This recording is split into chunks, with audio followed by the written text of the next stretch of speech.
Did you know there's another assessment besides the love languages that goes even deeper? It's called the Top Relational Needs, and it was designed by our church for their marriage curriculum.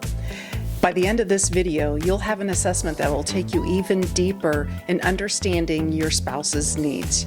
You might even uncover something you didn't expect. Yeah, we're big fans of the love languages. And when we got married, we read the love languages, and I'm words of affirmation. Danielle, when I was reading through the list, I was like, you know what, honey, this isn't fair. I think you have all 5 love languages to feel loved. I was like, okay, so show me all the gifts, right? Right, ladies? But when we got into the top relational needs, everything made sense, which we'll get to soon. And like Danielle said, you know, love languages is great about identifying how we receive love. But what the top relational needs will do is talk about what we're starving for underneath to get that love need met. So really excited about today's podcast. And we like to call this the Love Languages 2.0. Yeah, that's not official. That's just ours, right? Yeah, that's just us. There's this great saying that when a couple gets married, that both people show up on their wedding day with a U-Haul full of baggage or unmet needs that we subconsciously dump on the other person. Well, when we got married, Danielle and I had tractor trailers full of baggage that we put on top of each other. But you know those double extra trailers? Yeah, that was the Russ. FedEx double trailer, that was me. Yeah.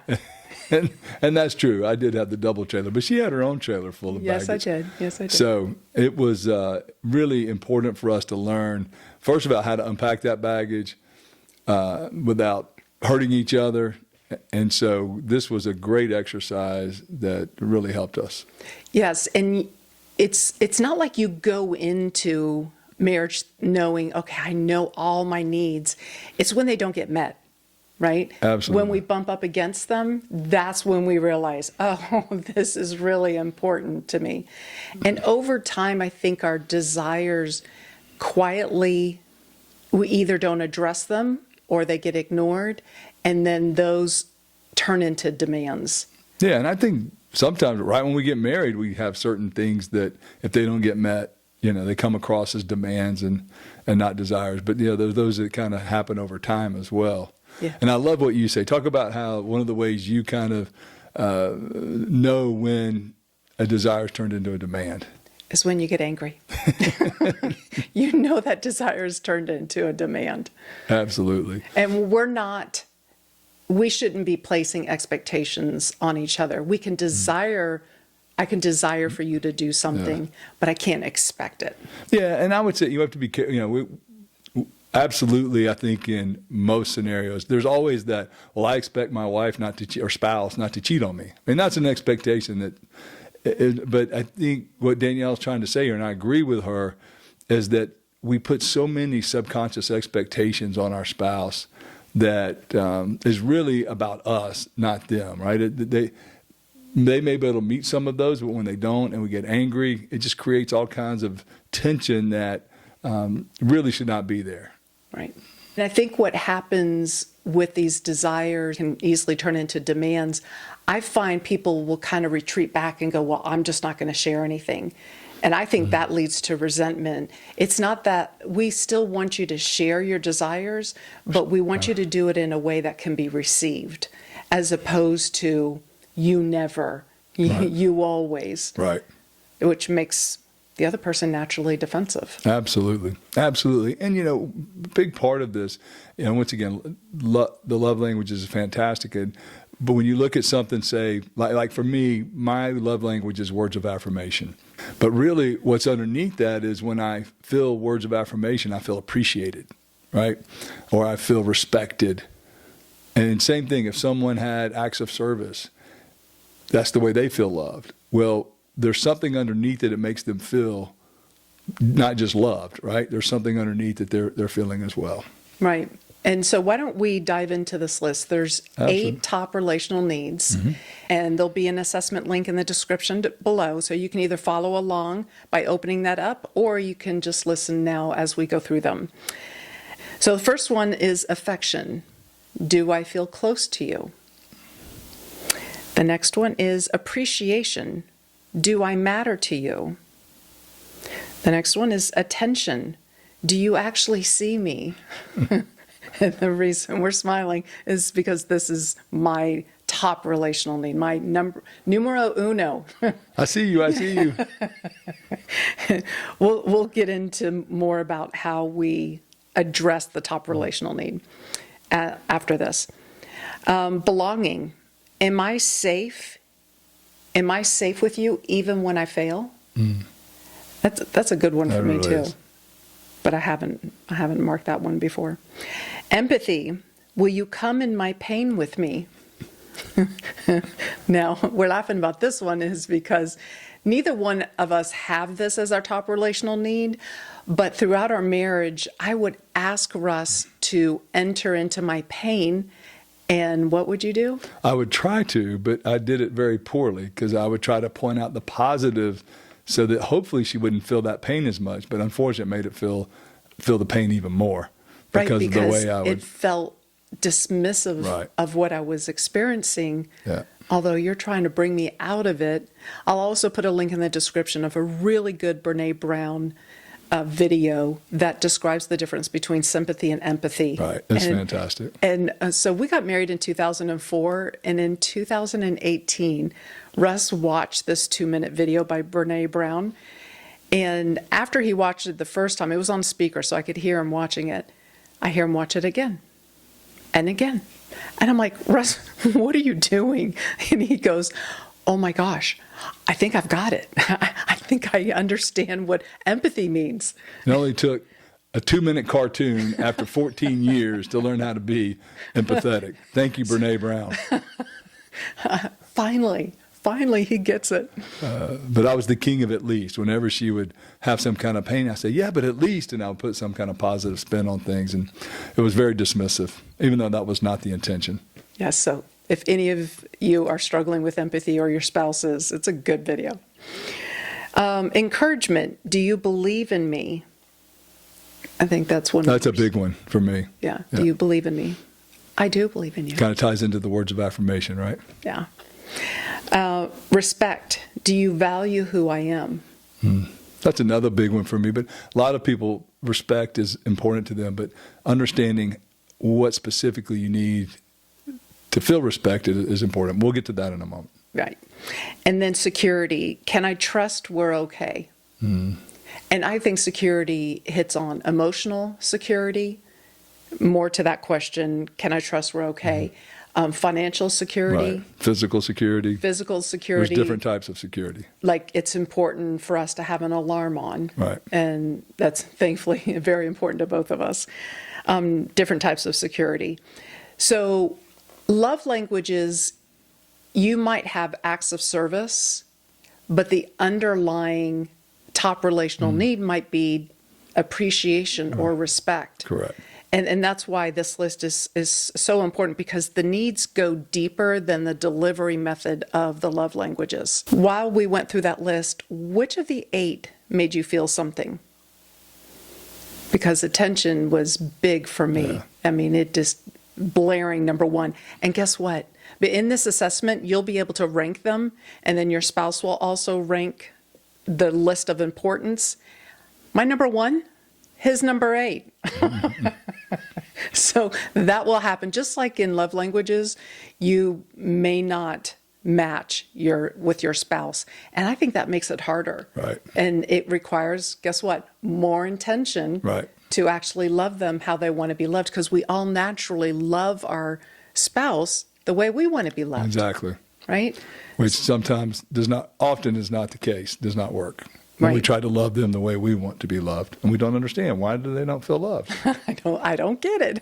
I cleaned the house, I mowed the yard, and somehow they just don't feel loved like I think they, or don't appreciate it like I feel like they should. Yeah. And, often our top relational needs are the inverse of our wounding. For me, I need words of affirmation. I struggle with self-worth from the standpoint of not feeling good enough. So that's why words of affirmation are my love language. But then if we dig down, it's when I feel appreciated or encouraged or respected, that makes me feel like I'm good enough. So that's where often, not always, but often our top relational need is the inverse of our deepest wound. Right. So if security was important to you, it might be because security was shattered in your childhood, Right. or you felt a betrayal or a loss. Another example, belonging. You might have experienced deep rejection. Right. And that is part of my story, but belonging and attention are so closely aligned for me. And appreciation, you might have grown up feeling invisible. So appreciation is really important. Or in a very critical home where you never felt appreciated. Right. Always felt like you were doing something wrong. Right. So now appreciation may be a really big one because you didn't get that appreciation growing up. Right. So something that took a long time for me to realize, I had to go through years of counseling, and we're hoping this is a bit of a tool that can help you figure this out. Obviously, we still would want you to work with a professional to find out. But one of my emotional woundings is feeling ignored. And it was no surprise that my top relational need was attention. Right.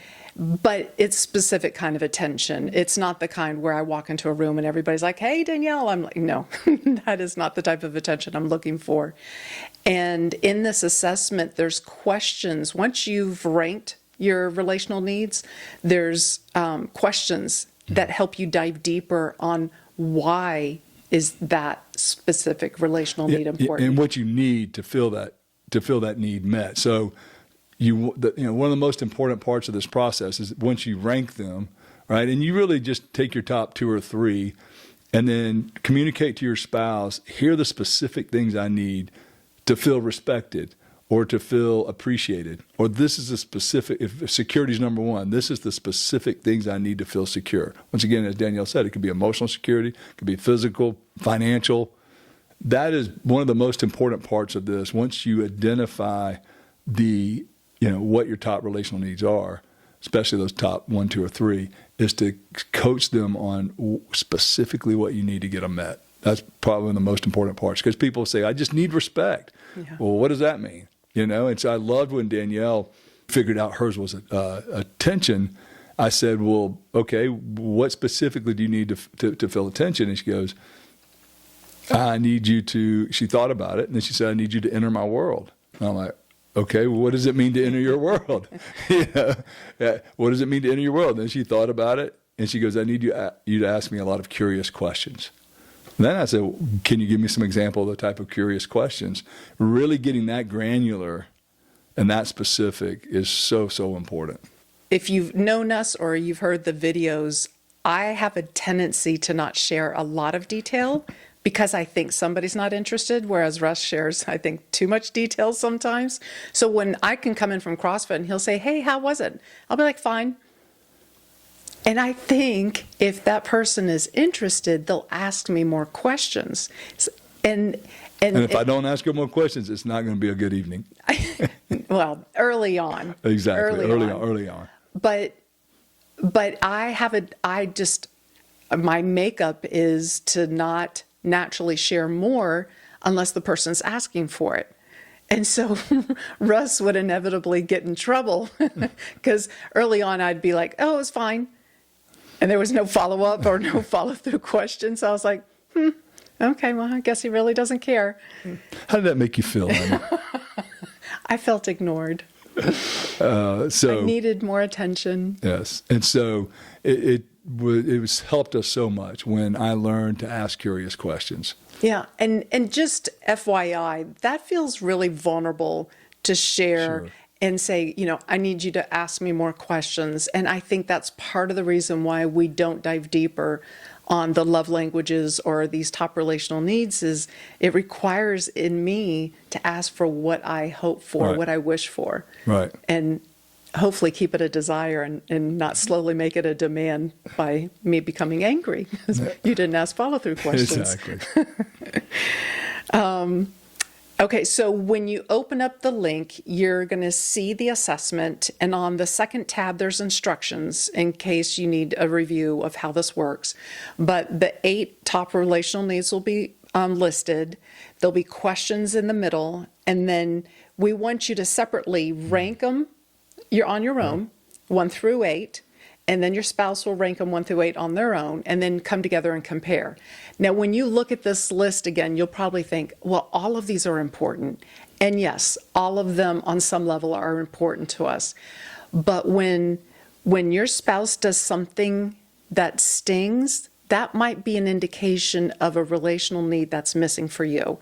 And just like security is very important for me, but it's my number 8 now, it's because it's being met. So keep that in mind when you're ranking these.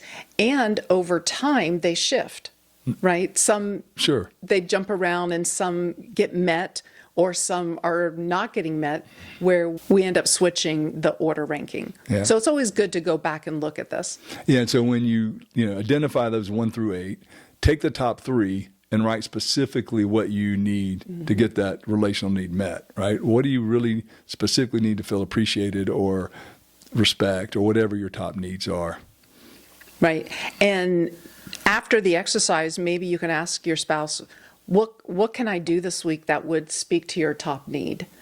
And then just practice. And then write your spouse's top 3, put it on a sticky note, and put it on your bathroom mirror so that's the first thing you see every morning. And seriously, if you could take last week's episode of emotional safety and this week's episode of the top relational needs, if you can have in the front of your mind what your spouse needs to feel emotionally safe and what their top relational needs are, and be intentional about trying to meet those 2 things, it will absolutely transform your marriage. Absolutely, because I have loved understanding these top relational needs and being able to pour into you as well as vice versa. And I'm thinking maybe we need a refresher and put some Post-it notes on the bathroom mirrors. Exactly. Or for us, for the digital age now, you can put it on your phone, but just something an alarm, something that's get you the first thing in the day is that you're thinking about that. Right. And at the end of the day, look at it. Did I do anything today to help meet my spouse's top relational needs? Right. And we would caution you, instead of saying something like, well, you never appreciate me or you never show me encouragement, we prefer you to say, instead, it would really mean a lot to me. I know you have a lot on your plate. It would really mean a lot to me if you could show me some appreciation of the stuff I do around the house or how I've taken care of the kids. So try to start off with a positive ask versus what's not happening. Absolutely. If you end up doing this assessment, we'd love to know what your top relational need is. So comment below. Yeah, so please be intentional. Be intentional in understanding each other's top relational needs and then what you need from your spouse to have that need met. If you're local to Alpharetta, April 18th, we're having a communication class where we're going to be sharing more tools like this. Yep. There's a free lunch included. Hint, hint, husbands. It is from 12 to 2 in downtown Alpharetta. I will have the link below to register because there are limited spots. And on a personal note, we received this beautiful gift. It's monogrammed, but we don't have a name. We don't know who this was from. So please, if you're watching this, please comment below, reach out to us, and let us know. But this is beautiful. Thank you so much for this. And thank you for joining. Hope to see you again next week.